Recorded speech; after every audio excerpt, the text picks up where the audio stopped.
Hello friend, my name is Kuldeep Verma. You most welcome my YouTube channel. Today is my topic medulla oblongata. तो सबसे पहले बात करते हैं brain stem की। तो ब्रेन स्टेम को तीन पार्टों में डिवाइड करते हैं। पहला हो जाता है मिड ब्रेन, दूसरा हो जाता है पोन्स और तीसरा होता है मेडुला। अब ये ब्रेन स्टेम का पहला पार्ट हो गया जो बना रहा मिड ब्रेन। मिड ब्रेन के बाद ये थोड़ा खर्च आती वो पोन्स हो जाता है और फिर मेडुला ऑब्लंगेटा हो जाता है। ये फोरामेन मैग्नम में खुलता है। फिर इसके नीचे जो आती है वो स्पाइनल कॉर्ड हो जाती है।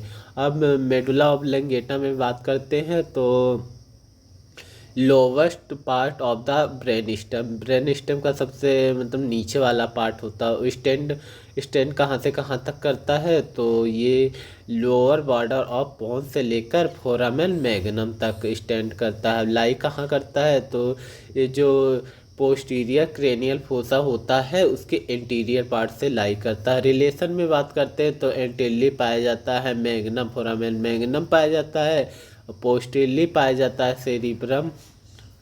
और अब बात करते हैं मेडुला ऑब्लंगेटा की। तो इसे डिवाइड करते हैं एंटीरियर, पोस्टीरियर, मीडियल फिशर। ये दो फिशर होते हैं, interior posterior fissure, median fissure होते हैं जो इसे डिवाइड करते हैं राइट और लेफ्ट में। ये देखिए ये इंटीरियर पार्ट हो गया, ये जो है ये पोस्टीरियर पार्ट हो गया। अब यहाँ से ये जो फिशर निकलता है वो इंटीरियर मीडियल फिशर हो जाता है। ये जो फिशर निकलता है ये पोस्टीरियर मीडियल फिशर हो जाता है। तो इंटीरियर और पोस्टीरियर मीडियल फिशर इसे दो लेफ्ट एंड राइट में डिवाइड कर देते हैं।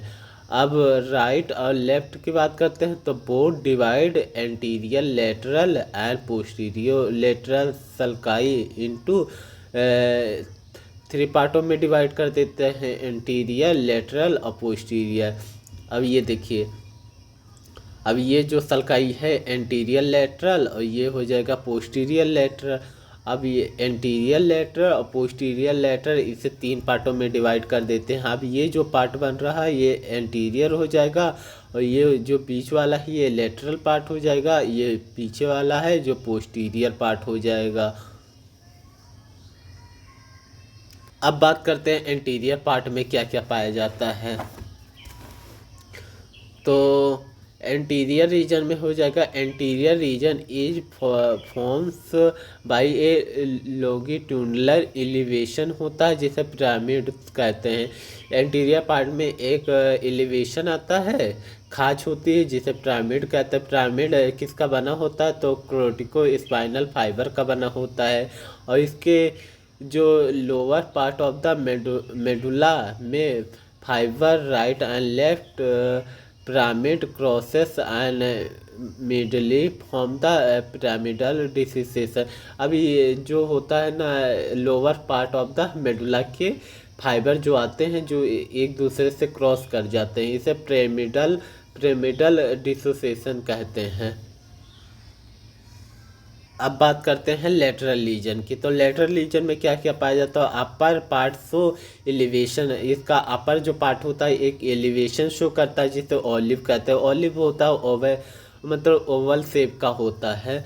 और इसके ऑलिव कहाँ पाया जाएगा, it is produced due to underlying masses of grey matter called inferior olivary nucleus. Inferior olivary nucleus होता है ना उसके ऊपर पाया जाता है ऑलिव।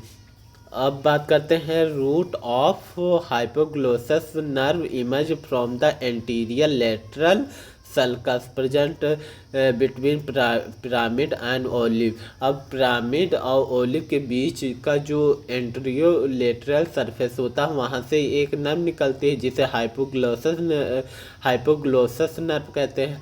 अब रूटलेस ऑफ क्रेनियल नर्व की 11वीं और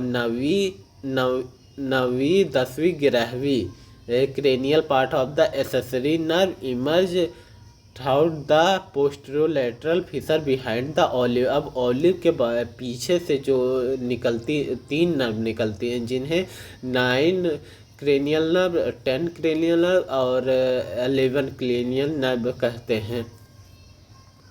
अब देखो मेडुला ऑब्लंगेटा से 4 क्रेनियल नर्व आती हैं। एक क्रेनियल नर्व तो आगे से आ जाती है एंट्रोलेटरल, जिसे हाइपोग्लोसस नर्व कहते हैं, और 3 जो क्रेनियल नर्व होती हैं जो पोस्टीरियर लेटरल से आती हैं, मतलब पीछे पार्ट से आती हैं, जिसे 9, 10, 11 क्रेनियल नर्व कहते हैं।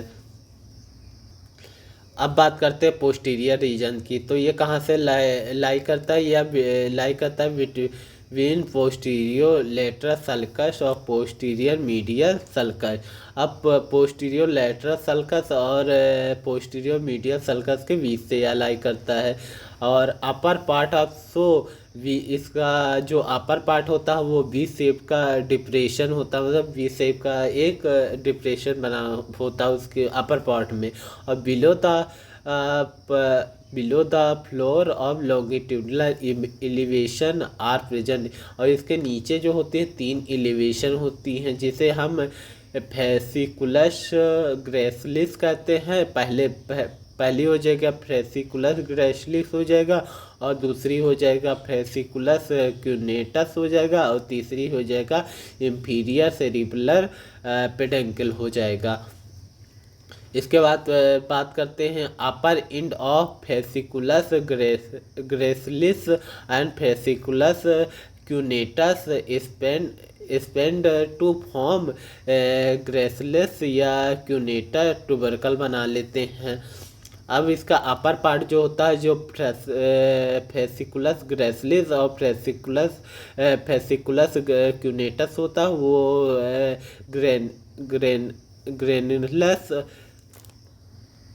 या ट्यूबरकल बना लेता है। फॉर्म बाय या ट्यूबरकल किसका बना होता है, तो form to the underline mass of grey matter, या ग्रे मैटर का बना होता है। इस ग्रे मैटर को कहते क्या हैं, तो इस ग्रे मैटर को कहते हैं न्यूक्लियस ग्रेसिलिस या न्यूक्लियस क्यूनेटस कहते हैं। Thank you watching this video. Please subscribe my YouTube channel. Thank you so much.